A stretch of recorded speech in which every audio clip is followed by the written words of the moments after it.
ইয়ে মানে ও গিন্নি, গিন্নি, গিন্নি গো, একটু শান্ত হ, একটু কথাটা শোনো। না না, আমি আর কিচ্ছু শুনবো না। এক সপ্তাহ সময় দিচ্ছি, তার মধ্যে মহারানীর মতো ওই সীতাহার আমার চাই চাই চাই। আহা, কিন্তু গিন্নি ওটার যে অনেক দাম, আমার কি আর মহারাজের মতো অত টাকা আছে বলো? এই শোনো, তোমার কি আছে আর কি নেই তা আমার খুব ভালো করে জানা আছে, বুঝলে? কিন্তু গিন্নি, একটা কথা কান খুলে শুনে রাখো, এবারে যদি তুমি ওই সীতাহার আমাকে গড়িয়ে না দাও, আমি তাহলে চিরদিনের মতো বাপের বাড়ি চলে যাব। এই আমি বলে দিলাম। আচ্ছা ফাঁপড়ে পড়লাম আমি, কি যে করি। দূর, আর ভালো লাগে না।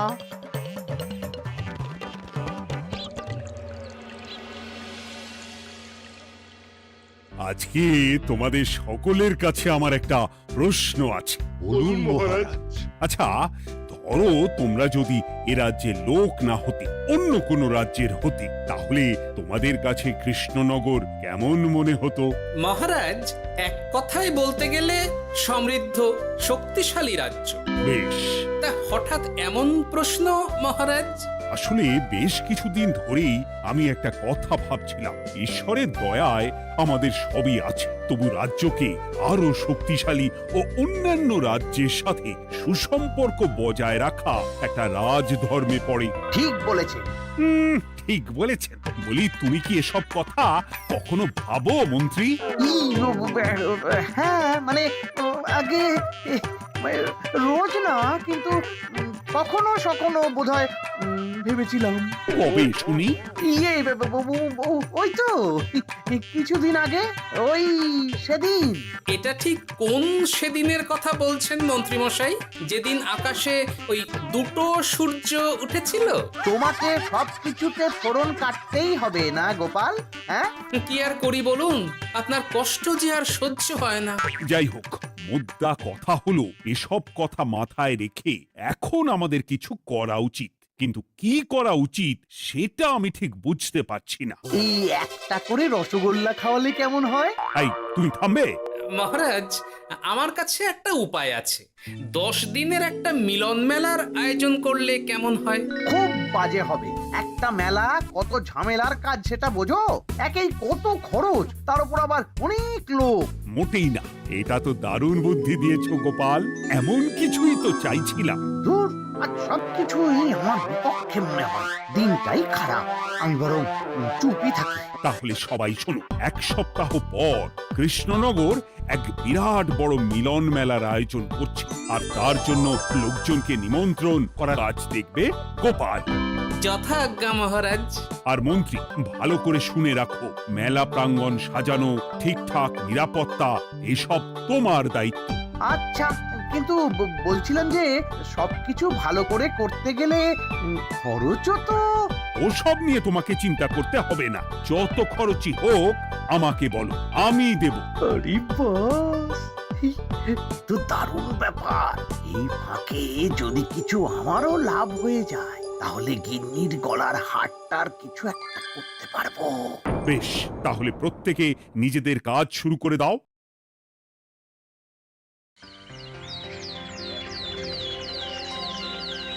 শোনো শোনো শোনো, 1 সপ্তাহ পর কৃষ্ণনগর মেলা প্রাঙ্গণে অনুষ্ঠিত হতে চলেছে 10 দিন ব্যাপী মিলন মেলা।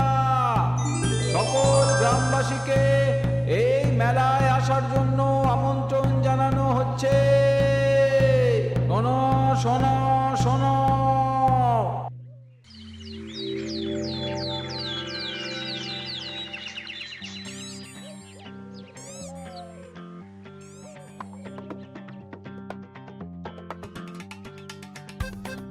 বাহ বাহ বাহ, ঠিক যেমনটা চেয়েছিলাম তেমনটাই হয়েছে।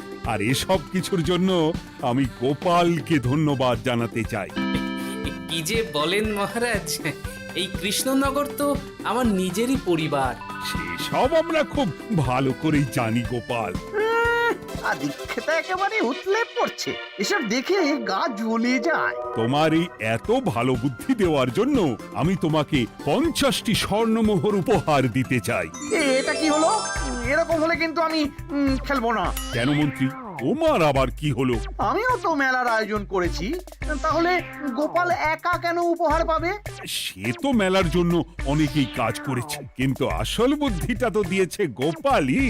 মন্ত্রী মশাইয়ের বোধহয় খুব হিংসা হচ্ছে। ঠিক আছে মহারাজ, আপনি বরং এই উপহার সকলের সাথে ভাগ করে দিন। না গো, কোনো ভাগ চাই না। তোমার উপহার তুমিই রাখো। যত সব।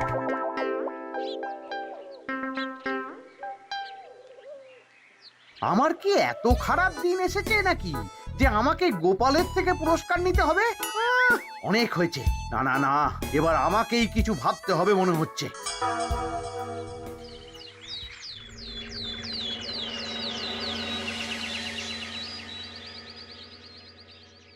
আমার আমার সব শেষ হয়ে গেল গো, সব শেষ হয়ে গেল। এবার এবার আমার কি হবে? মহারাজ, মহারাজ কিছু একটা করুন, মহারাজ কিছু একটা করুন। চিন্তা করো না, আমি দেখছি। যারা দোষী তারা শাস্তি পাবেই। কি শুরু হলো বলো তো হঠাৎ করে? এত বড় বড় চুরি ডাকাতি হয়ে গেল, অথচ কেউ কোনো টেরই পেল না। হ্যাঁ মহারাজ, আসলে রাতের বেলা যখন সবাই ঘুমিয়ে থাকে তখন এই চুরি ডাকাতিগুলো হয়, তাই কেউ কোনো শব্দ পায় না। ভালো করে অনুসন্ধান করো, যে বা যারা এই কাজ করছে তাদের যত তাড়াতাড়ি সম্ভব ধরে ফেলতে হবে, নইলে তো আমাদের প্রজাদের অনেক ক্ষতি হয়ে যাচ্ছে। হ্যাঁ মহারাজ, আপনি কোনো চিন্তা করবেন না। কোথায় আনন্দ করে সব প্রজারা মেলা ঘুরবে তা নয়, আবার এই উটকো ঝামেলা। একটা কথা বলছি, কিছু মনে করবেন না। আসলে এই ঝামেলার কারণ হলো গোপাল। আমি ঠিক জানতাম কোনো না কোনো ভাবে আপনি আমাকে দোষ দেবেন। সত্যি তো, এসবের সাথে গোপালের কি সম্পর্ক? ওরই তো সম্পর্ক আছে মহারাজ। মেলা শুরু হলো আর তার সাথে চুরি ডাকাতিও। আর যদি গোপাল মেলার বুদ্ধিটা না দিত তাহলে রাজ্যে এত চুরি ডাকাতিও বাড়তো না।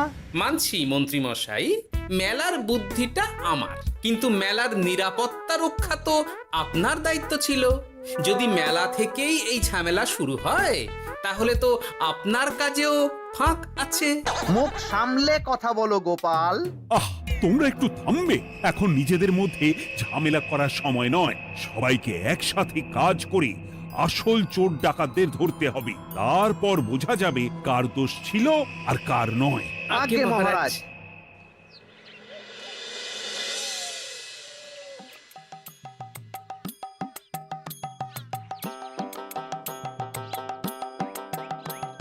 এই তো তুমি এসে গেছো। তাড়াতাড়ি মুখ হাত ধুয়ে বসো, তোমার জন্য একটা জিনিস এনেছি। বলো কি জিনিস? আরে আরে একটু অপেক্ষা করোই না, আমি আনছি। হ্যাঁ বেশ, আনো তাহলে। এই নাও, খাও। মিষ্টি দই। হ্যাঁ গো, খেয়ে দেখো তো কেমন। দারুণ সুন্দর স্বাদ তো গিন্নি। কোথা থেকে এনেছো? ভালো, মেলা থেকে এনেছি। ও জানো, বিনা পয়সায় গো। বিনা পয়সায়? তা কে দিল শুনি? আরে সুজন দইওয়ালা, বড় ভালো ছেলে। শুধু আজ নয়, ও রোজই মানুষকে ভালোবেসে না বিনা পয়সায় দই খাওয়ায়। হ্যাঁ বাবা, বেশ অবাক করা কাণ্ড। আসলে সুজনের দেশের বাড়িতে অনেক জমি জমা, গরু মোষ আছে। ও তাই বলে ওর টাকা পয়সার নাকি কোনো দরকার নেই, তাই ও বিনা পয়সায় খাওয়ায়। হ্যাঁ বুঝলাম। বাবা, খুব ঘুম পাচ্ছে এখন। ও গিন্নি, শোনো না, আমি বরং একটা ঘুম দিই এখন, বুঝলে? তুমি বরং বিকেলে আমায় একটু ডেকে দিও, ওর কাজ আছে। আচ্ছা বেশ। তোমাদের জন্য সেটাই ভালো, কারণ এমনিতেই মহারাজ চোর ডাকাত ধরার জন্য প্রহরীর ব্যবস্থা করছে পুরো রাজ্যে। না না না, সে নিয়ে আপনি চিন্তা করবেন না।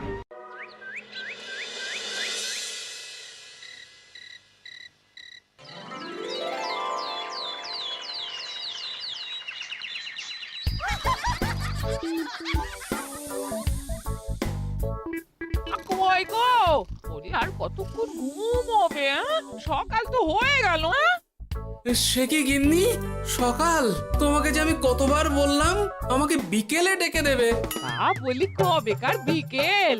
গতকালে না আজকে? তোমার বুদ্ধিতে কি বলে গিন্নি? আমার বুদ্ধি নিয়ে কথা বলো, আগে নিজের ঘুমকে দেখো। গতকাল বিকেল থেকে ডেকে ডেকে গলা ব্যথা হয়ে গেল, কিন্তু ওনার ঘুম আর ভাঙে না। হতেই পারে না। পারে না? ওদিকে কাণ্ড দেখো, রাতের খাবার পর্যন্ত পড়ে আছে। হ্যাঁ, আজব কাণ্ড। যাই হোক, অনেক দেরি হয়ে গেছে বুঝলে, আমাকে এক্ষুনি রাজসভার জন্য বেরোতে হবে।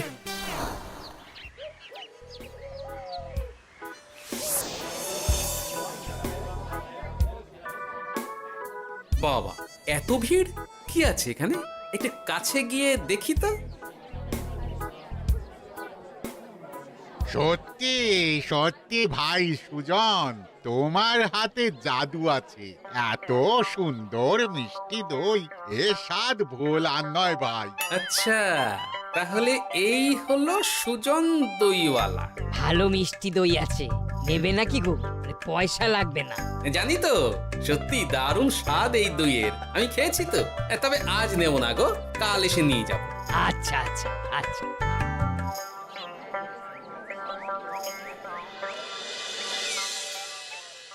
আর কোনো নতুন খবর পেলে ওই ডাকাতদের ব্যাপারে?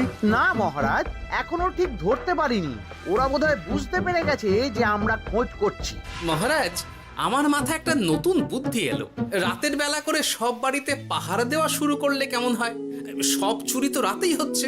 আরে, এ তো দারুণ বুদ্ধি। কিন্তু মহারাজ, আমাদের রাজ্যের প্রহরীরা রাতের বেলা কি করে পাহারা দেবে? কেন কেন, কি সমস্যা? অনেক সমস্যা আছে। তাদের শরীর খারাপ হতে পারে, তার চেয়েও বড়, রাত জেগে থাকলে দিনে তারা সকলে ঘুমোবে, তখন পুরোটাই বেকার হবে। কিচ্ছু বেকার হবে না মন্ত্রী মশাই, আমাদের প্রচুর সেনা আছে, তাদের সকলকে দায়িত্ব ভাগ করে দিলেই হয়ে যাবে। তুমি বেশি বোঝো। গোপাল তো কিছু ভুল বলেনি মন্ত্রী, আমরা পাহারা বাড়াবো। আমি আজই সব সেনাদের সাথে কথা বলছি। সেনাপতি, তুমিও এই ব্যাপারটা একটু দেখো। যথাজ্ঞা মহারাজ।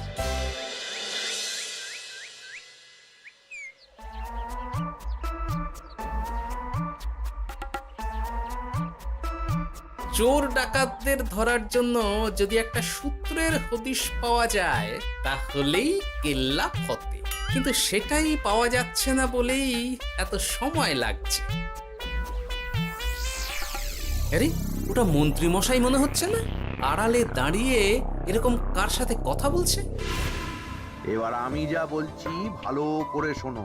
আজ রাতে মেলার পিছনের দিকে যে মাঠটা আছে সেখানে চলে এসো। বাকি কথা ওখানেই হবে। এই জায়গা নিরাপদ নয়। বেশ রহস্যজনক ব্যাপার। মেলার পিছনের মাঠ বললো না? রাতে আমাকেও দেখতে হবে কি হয় সেখানে।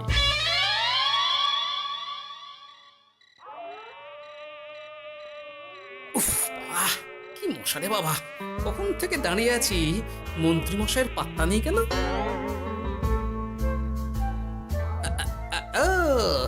ওই তো চলে এসেছে। এই যে আমার সোনার হাটটা কই? হ্যাঁ, পই পই করে বলেছিলাম আমার ওটা চাই। আগে কি আর বলি বলুন তো, ওই হারটা আমাদের দলের প্রধানের খুব পছন্দ হয়ে গেছে, তাই কোনোভাবেই ওটা দিতে পারলাম না। কি এত বড় সাহস! আমার বলার পরেও তুমি এরকম করলে? বড় ভুল হয়ে গেছে মন্ত্রী মশাই, এবারের মতন ক্ষমা করে দিন, আর হবে না, এই কথা দিচ্ছি। তোমাদের জন্য সেটাই ভালো, কারণ এমনিতেই মহারাজ চোর ডাকাত ধরার জন্য প্রহরীর ব্যবস্থা করছে পুরো রাজ্যে। না না না, সে নিয়ে আপনি চিন্তা করবেন না। আমাদের ধরা পড়ার কোনো সুযোগই নেই, কারণ যে পরিমাণ ওষুধ আমি আমার দইতে মিশিয়ে দিই সেটা একবার যে খাবে মরার মতন ঘুমোবে। বাহ বাহ বাহ, সে তো খুব ভালো। করো করো। তার কোনো নতুন খবর পেলে? মেলা তো শেষের দিকে। হ্যাঁ, পেয়েছি। পাশের গ্রামের বলরাম নামে এক বড় মহাজন আছে। পরশু তার মেয়ের বিশাল ধুমধাম করে বিয়ে। শেষ একটা বড় দান মারতে পারলেই আপনার আমার দুজনেরই শান্তি। আচ্ছা, এই ব্যাপার তাহলে। এসব কিছুর পেছনে মন্ত্রী জড়িত। এইবার বুঝতে পারছি কেন রাতের পাহারাতে ওনার এত আপত্তি ছিল। কিন্তু ওই লোকটা কে? ঠিক আছে, এখন যাও, একটু সাবধানে কাজ করো আর আমার পাওনাটা ঠিকঠাক দিও, কেমন? সে কি সুজন দইওয়ালা? এবার আমার কাছে পুরো ব্যাপারটা পরিষ্কার হয়ে গেছে। না, কালই মহারাজকে সব জানাতে হবে, আর এদের হাতে নাতে ধরার জন্য একটা উপায় ভাবতে হবে।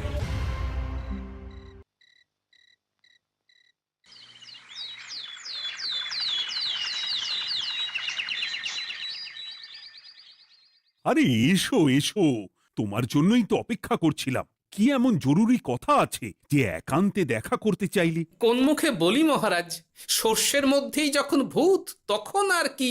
মানে একটু খুলে বলো তো কি হয়েছে? আমাদের রাজ্যের এই এত বড় বড় চুরি ডাকাতির পিছনে কারা আছে সেটা আমি জানতে পেরে গেছি মহারাজ। হ্যাঁ, এ তো দারুণ খবর। তাহলে আমরা এখানে কি করছি? এখনই তাদেরকে গিয়ে বন্দি করি? না মহারাজ, আমাদের হাতে কোনো প্রমাণ নেই, তাই ওইভাবে বন্দি করতে পারবেন না। কেন বলো তো, কারা আছে পেছনে? সেটা আপনি নিজের চোখেই দেখে নেবেন পরে। তবে এটা জানিয়ে রাখি, আমাদের মন্ত্রী মশাইও যুক্ত আছেন। কি? আমাদের মন্ত্রী? এত বড় বিশ্বাসঘাতকতা! আমি এখনই নিজের হাতে ওকে বন্দি করতে চাই। না না না না মহারাজ, সেটা করলে বাকি ডাকাতদের ধরতেই পারবেন না। তাহলে উপায়? আমি জানতে পেরেছি এই ডাকাতদের পরের নিশানা হলো পাশের গ্রামের বলরাম মহাজনের বাড়ি। বলরাম মহাজন? কাল তোর মেয়ের বিয়ে, আমাদেরও তো নিমন্ত্রণ আছে সেখানে। তাহলে তো আরোই সোনায় সোহাগা। শুনুন মহারাজ, আমার মাথায় দারুণ এক বুদ্ধি এসেছে। সে কি? হ্যাঁ, আপনি কোনো চিন্তা করবেন না, আমি শুধু যা বলছি সেটা করুন, বাকিটা আমি সামলে নেব। তবে দেখবেন যেন মন্ত্রী মশাই এসবের কিচ্ছুটি টের না পায়। বেশ বেশ বেশ।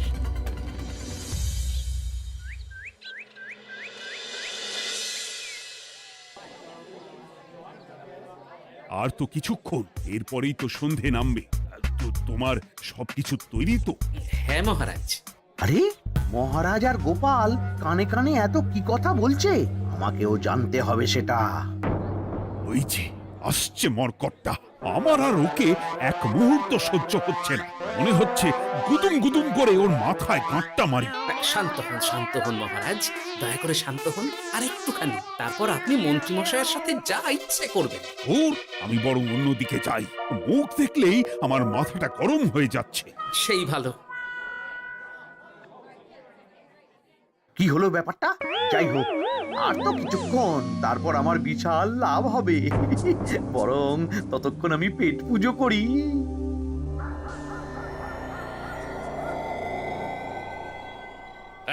যা যা দামি জিনিস আছে সব দিয়ে দে। এই তো খেলা শুরু।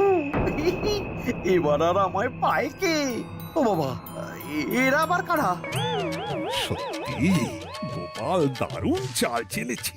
এই তোমরা এখানে কি করতে এসেছো? কেন, তোমরা যা করতে এসেছো? ডাকাতি? এমন তো কোনো কথা ছিল না। কার দলের লোক তোমরা?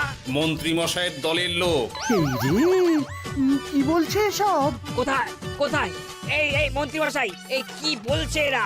আপনি দু নৌকোয় পা দিয়ে চলছে, আমরা থাকতে আপনি আরো এক ডাকাতের দলের লোককে ডেকেছেন। কি মন্ত্রী? শেষে কিনা তুমি? কি খেয়েছে রে, আর বোধহয় বাঁচতে পারবো না। কই, চুপ কেন? বলুন, মন্ত্রী মশাই সোনার হার ডাকাতি করে আপনাকে দেওয়ার জন্য এখানে ডেকেছেন। কি সোনার হার? আমাকেও তো একই কথা বলেছে। আপনি আমাদের থেকে খবর নিয়ে অন্য দলকে কাজ দিয়েছেন। এই না না, মিথ্যে কথা। কিসের মিথ্যে? আপনি ছাড়া তো আর কেউ জানতো না এখানের কথা। না গো, আমি শুধু তোমাদেরকেই কাজ দিয়েছি একদম শুরু থেকে। আর কোনো ডাকাতের দলকে আমি চিনি না, আমি তো নিজেই প্রথম শুনছি। মন্ত্রী, লজ্জা করে না তোমার? তুমি আমার প্রজাদের এইভাবে ঠকাচ্ছিলে।